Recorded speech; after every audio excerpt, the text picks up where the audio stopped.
Everyone, আসসালামু আলাইকুম। কেমন আছেন আপনারা সবাই? আলহামদুলিল্লাহ, আমি তো অনেক ভালো আছি। আজ আমি আমার গার্ডেনের কিছু ভেজিটেবল হারভেস্টিং করতে যাচ্ছি, তা আপনাদের সাথে শেয়ার করব যে আজ আমি কি হারভেস্ট করব।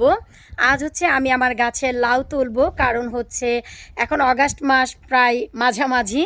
তো এখনও আল্লাহর রহমতে আমি লাউ পাচ্ছি। মে মাস থেকে আমি লাউ খাওয়া শুরু করেছি, মে, জুন, জুলাই, অগাস্ট। সো আমার কাছে মনে হয় আল্লাহর অশেষ মেহেরবানি।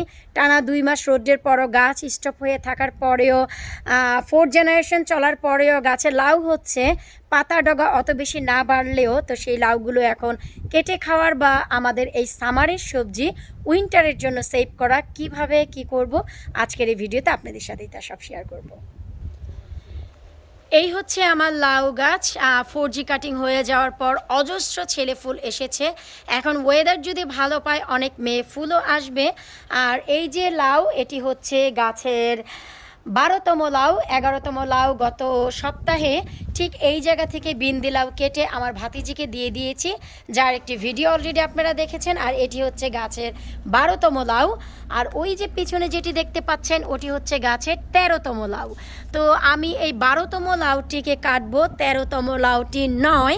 আর হচ্ছে আমি এই যে 14, 15, এইখানে হচ্ছে এই যে 14তম, 15তম, আর এই যে একটি দেখতে পাচ্ছেন এই হচ্ছে 16তম। সো আজ আমি এই যে লাউ, এই লাউটিও কাটবো। সো এই যে লাউ, এখান থেকে লাউ কেটে এই পুরো লাউটি আমি সেভ করব। আর এরপর হচ্ছে এই যে 12তম লাউ, এখান থেকে আমি হাফ সৌরভ ভাইয়াকে দেব, আর হাফ হচ্ছে আমি সেভ করব। আর এই যে দেখতে পাচ্ছেন, শুকরে আলহামদুলিল্লাহ এই যে এই সাইডের গাছ কিন্তু একেবারেই নেতিয়ে গিয়েছিল। এখন দেখা যাচ্ছে যে 4G কাটিং এই গাছেও করার পর এখন ডগায় ডগায় ডগায় ডগায় শুধু এই যে লাউই হচ্ছে। এই যে দেখুন, এই যে জোড়ায় জোড়ায় আপনারা শুধু এখন লাউই দেখতে পাবেন। কই রে তুই, এই যে দেখুন। এরপর এই যে গতকালকেই একটি লাউয়ের পরাগায়ন করে পলি ব্যাগ করে দিয়েছি। ওই যে একটু দেখুন, ওই যে কই তুমি, ওই যে। তো এখন এই গাছে যেখানেই তাকাবো সেখানেই শুধু লাউ দেখতে পাচ্ছি। এই যে যে ছোট্টখাট্ট একটি লাউ, এই লাউটির পরাগায়নও গতকালকে করেছি। বাঁচবে কিনা বলতে পারছি না, কারণ ওয়েদার এত ডাল, এত ঠান্ডা যে এরা যে বেঁচে আছে, আমি মনে করি ভাই এটাই আল্লাহর অশেষ মেহেরবানি। তো চলুন গাছের 12তম লাউটি আর 13তম নয়, 14তম লাউটি আমি কিভাবে হারভেস্ট করছি। এই তো আমি 2টি লাউ কেটে নিয়েছি। আপনারা একটু লক্ষ্য করলেই দেখবেন 2টি লাউই একেবারে চমৎকার আছে। এই লাউটি একেবারেই কচি, এই যে দেখুন, খুবই খুবই খুবই কচি।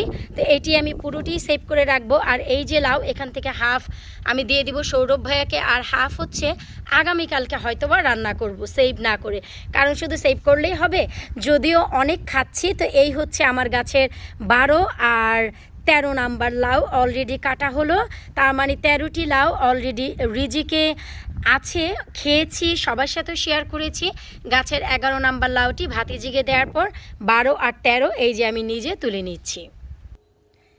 এই তো লাউটিকে ঘরে নিয়ে এসে আপনারা দেখুন যে আমি 2টি ভাগে ভাগ করে নিয়েছি। এই যে একটি ভাগ এখন ক্লিন ফিল্ম দিয়ে রেখে দিব, আরেকটি ভাগ আমি কেটে হয় ডিপ ফ্রিজ করব, না হয়তো আগামীকালকে রান্না করব।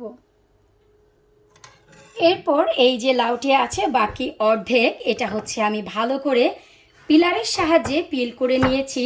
এখন নিজের মনের মতো টুকরো করে নিব। আপনারা যেভাবে টুকরো করে লাউ খান সেভাবে টুকরো করবেন, আর আমি এভাবে করছি। আপনাদের সাথে আজ আমি যে জিনিসটি শেয়ার করতে যাচ্ছি, একটু লক্ষ্য করবেন যে আমার স্কিনটি কিন্তু আমি অনেক অল্প ফেলেছি। এর কারণে এই যে লাউটি ডিপ ফ্রিজে রাখবেন, ট্রাস্ট মি, এই যে অল্প করে পাতলা করে স্কিনটি ফেলার কারণে আপনাদের লাউয়ের যে ভেতরের কোটিন, এটা সম্পূর্ণ সুরক্ষিত থাকবে। রান্নার সময় একেবারেই গলে যাবে। তাছাড়া একেবারেই যে বতি হয়নি, আবাত্তি আছে, তা নিশ্চয়ই দেখেই বুঝতে পারছেন যে ভেতরে কিন্তু কোনো বীজই এখনো পর্যন্ত হয়নি। বেসিক যে বীজ হয় লাউয়ের, শুধু কিন্তু সেই বীজই হয়েছে। আর এই বীজটি কিন্তু আপনি চাইলেও বের করতে পারবেন না, একেবারে ভেতরের দিকেই আছে। এই যে দেখুন। তো এখন আমি লাউগুলোকে মনের মতো শুরুতে টুকরো করে নিচ্ছি। এই তো পুরো লাউটি আমি কেটে নিয়েছি। পুরো বলতে হাফ যে লাউ, আমার গাছের 12তম যে লাউ, সেই লাউয়ের অর্ধেক এই যে আমি কেটে একটি বাস্কেটে রাখলাম। এখন কেটে নিব হচ্ছে আমার গাছের 13তম লাউ। আর লাউগুলো আমি এই জন্যই আপনাদেরকে উল্লেখ করে দিচ্ছি যে আল্লাহর রহমতে এবছর আমি কতগুলো লাউ খেলাম, শুধু তা যেন আপনারা বুঝতে পারেন। সঠিক উপায়ে সঠিক কীটনাশক, সঠিক খাদ্য যদি ব্যবহার করেন, আপনারাও ঠিক এই রকম ভুরি ভুরি লাউ খেতে পারবেন, ট্রাস্ট মি। চলুন এবার গাছের লম্বা লাউটিও কেটে নিচ্ছি। এই লাউটি হচ্ছে আমি আলাদা একটি প্যাকেটে রাখবো, এতে করে বোঝা যাবে যে এটি কোন লাউ। আর আমি বেসিক্যালি যখনই এই লাউগুলো সেভ করি বা যে কোনো সবজি, আমি তো প্যাকেটের গায়ে লিখেই রাখি। এটা হচ্ছে উইন্টারে অনেক সুবিধা হয় বোঝার জন্য যে আমাদের কত নাম্বার লাউ বা এই বক্সে কি সবজি রয়েছে, ওই বক্সে কি সবজি রয়েছে, এটা হচ্ছে কিছুটা বোঝার জন্য। তাই অবশ্যই আপনারা প্যাকেটের গায়ে লিখে রাখবেন।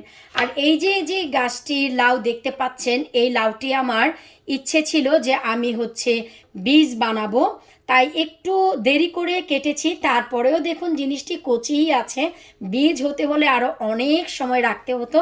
তাই ভাবলাম যে না, বীজের জন্য এখন চিন্তা করছি না। বীজ যেহেতু আমার একটি লাউ থেকে অলরেডি হয়েছে, আপনারা দেখেছেন যে আমার একটি হাজারি লাউ থেকে আমি 279টি বীজ কালেক্ট করেছি। সো আলহামদুলিল্লাহ, আমার মনে হয় না বীজের জন্য আর লাউ রাখার প্রয়োজন আছে। এমনিতেই ভাই আমরা তেমন কোনো কি বলে খাদ্য খেতে পারিনি, এইবারে সামারে এত ফলন হয়নি, তো চাচ্ছি না যে বীজ করার জন্য। শুধু খাওয়ার জন্যই আমি যতটা সম্ভব খাচ্ছি আর সেভ করছি। বীজ তো ভাই একটি দিয়ে অবশ্যই বানিয়েছি। এরপর এই যে কেটে নেওয়া লাউগুলো আমি সরাসরি জিপলক ব্যাগে দিয়ে দিচ্ছি। আর এটি হচ্ছে আমি সাদা লাউ যেটি, সেটাকে রাখছি। অবশ্যই আমি যে কথাটি বলেছি আপনাদের খেয়াল রাখতে হবে, এই যে সাদা লাউ আমি অলরেডি প্যাকেটের গায়ে লিখে রেখেছি আমার নিজের সুবিধার জন্য, যেন আমি বুঝতে পারি। কারণ শুধু লাউ নয়, আমি কিন্তু গার্ডেনে চাইনিজ লাউও সেভ করি, সেই হিসেবে আমি কিন্তু ঠিক এভাবে লিখে রাখলাম।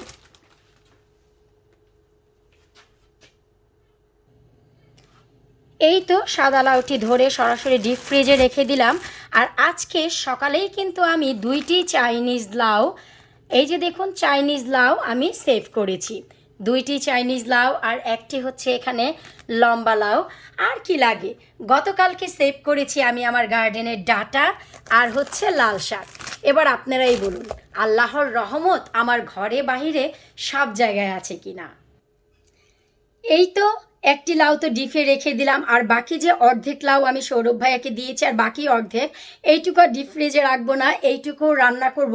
আজকে নয়, আগামীকালকে রান্না করব মৃগেল মাছ দিয়ে, সাথে হচ্ছে গার্ডেনের টমেটো আর গার্ডেনের ফ্রেশ ধনিয়া পাতা দিয়ে। কারণ ভাই সব রেখে দিলে আবার কলিজা একেবারেই পোড়াবে। সবই রেখে দিচ্ছি, খাবো কি।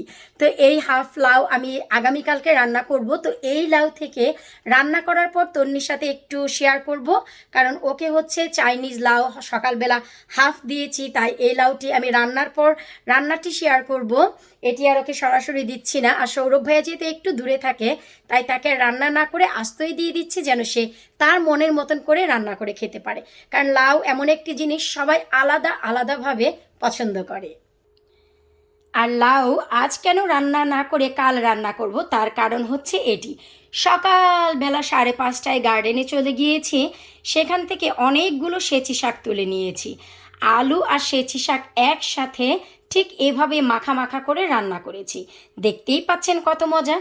আর রান্না করেছি গার্ডেনের ডাঁটা শাক, আউট অফ দিস ওয়ার্ল্ড। তো এখন যদি লাউ রান্না করি, এ দুটি জিনিস মনের মতো খাওয়া যাবে না।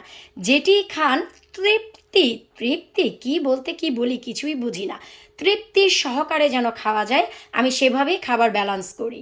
এখন যদি এই শাকগুলো তৃপ্তির সাথে খাই, লাউয়ের টেস্ট আর পাবো না। তাই লাউ রান্না করব আগামীকালকে। আমি তো ভাই গাছের 12 আর 13তম লাউ খাচ্ছি, আর অষ্টম আর নবম নয়, নবম আর দশম চাইনিজ লাউ খাচ্ছি। আপনারা আপনাদের গার্ডেনের কোন কোন সবজি, কত নাম্বার সবজি খাচ্ছেন অবশ্যই ভিডিওর নিচে কমেন্ট করে জানাবেন। বিদায় নিচ্ছি আজকের মতো, আল্লাহ হাফিজ।